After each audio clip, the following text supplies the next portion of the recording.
Hey guys, welcome back to Wisdom Talks.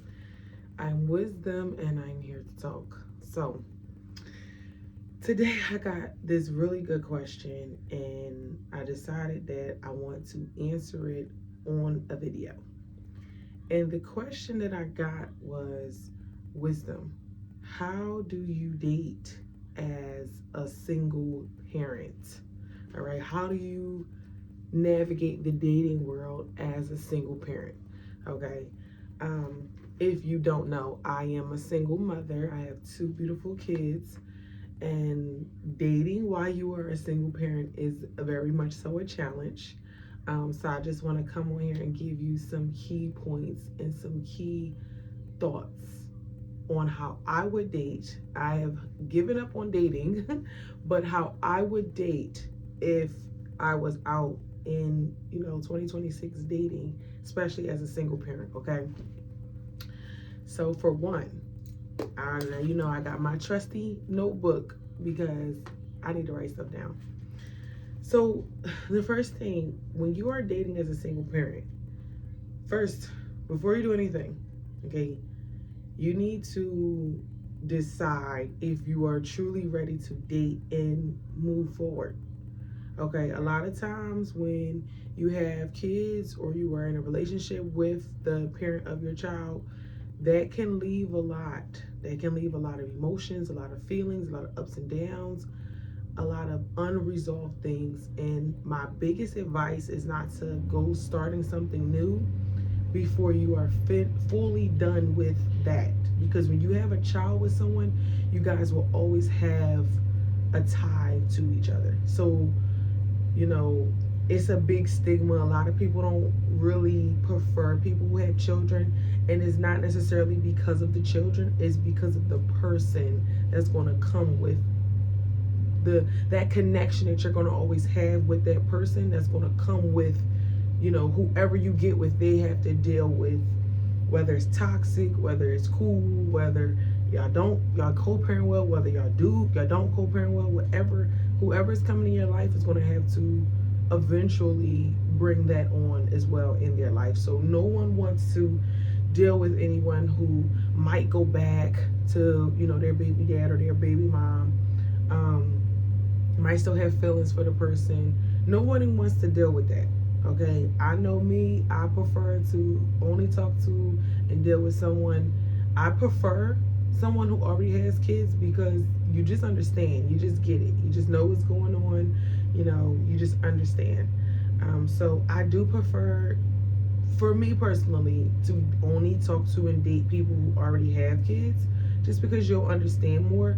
But the biggest thing with dating a single parent is most people don't want to be bothered with any drama that might come with your child's parents. Okay, so my first advice would be for you to make sure you are fully ready to date and move on. Okay, don't waste nobody's time.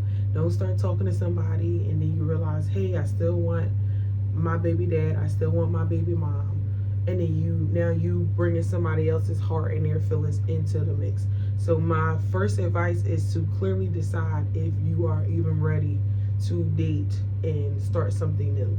All right, another thing is I would highly recommend for you to say if you have like younger kids. I do think it's an age limit. Like if I meet someone, right, and they tell me they have a 1 year old, I'm sorry, from my personal experience, I probably wouldn't talk to you because I feel as though the child is still too young. There definitely might still be some lingering things going on. So I feel as if I probably that's not my cup of tea. I normally tend to, I can see maybe about 3 to 4 is a good age. About 3 is a good age. Um, so I would say also, make sure you're not jumping too quickly into something else. So you and your child's parent just broke up. Take some time for yourself. Take some time to just be yourself and just be with your kid or your kids, because dating is a lot. It's a lot energy wise. It's a lot time wise. It's a lot, and You want to make sure that you're while you're dating, you're also, just being aware of certain things. I definitely recommend, for my personal own advice, I recommend for you to not date if your kids are super, super young. So if your kid is not really able to talk or describe certain things, uh, I don't recommend that you date. I think, at least wait until they get to an age where they can talk to you and they can verbalize certain things, just because, you know, just to be on the safe side. All right. So yes, you need to decide if you 100% are ready to date. That's first and foremost. Second thing is you need to use discernment. Okay, and this goes into the whole thing of what I was talking about waiting until your child is at least of a certain age. I would say at least about, my recommendation is about 4 and up, but I know how it is.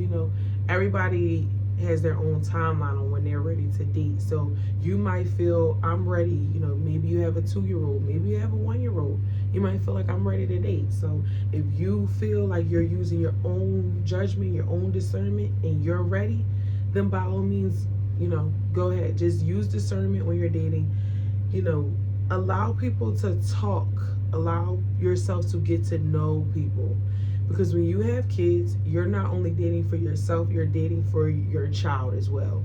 So you have to make sure, if you are talking to someone, you like them eventually, the next thing down the line, they will eventually meet your kids. So you have to make sure that you're fully vetting this person and fully getting to know them, before you make any rash decisions on bringing them around or having them around. And this is another thing.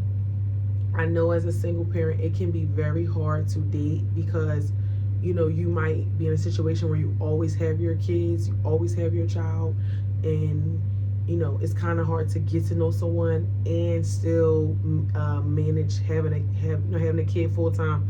That's why I personally only deal with people who like are full time parents as well, because they fully understand. So that's another thing. But my recommendation is that you have to be with somebody that has patience. You have to understand that you can't rush the process. So you can't rush and try to bring just someone around, or hurry up and try to get to know them so that they can be around your kid, so you can spend more time with them when it's like you don't really know them for real. Because it takes time for you to get to know people. You don't know people. You don't know a person in a month. You don't know a person in 2 months. You don't know a person in 3 months. It takes time to get to know people. Okay, so you have to listen. You have to be an active listener. Get in the habit of allowing people to talk. Okay, because the more a person talks, the more a person will expose who they are. So you have to use discernment. Point blank, period. When you are dating, use discernment, especially if you are dating to be married. I cannot stress this enough. You have to use discernment.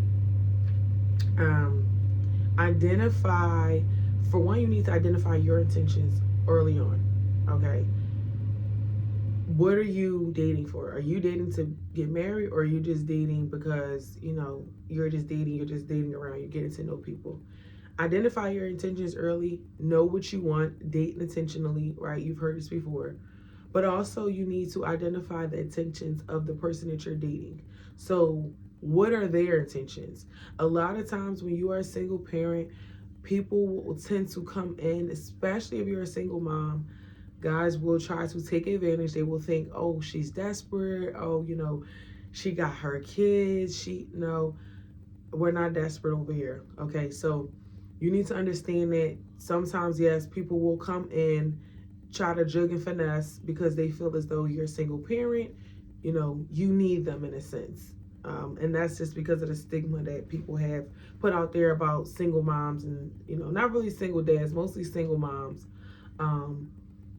But it's unfortunate, but you need to identify what a guy's intentions are with you very early on, especially as a single mom, because we don't have time. Like, if you're out here paying your own bills, doing this, doing that, we don't have time for somebody to be coming in trying to play with our minds, play with your heart, just trying to get something out of you. You got enough on your plate being a single parent, all right? And that goes for men and women. You got enough on your plate. So you know, another person coming in trying to finesse you, trying to get something out of you, trying to use and take advantage of you, that's a no-go.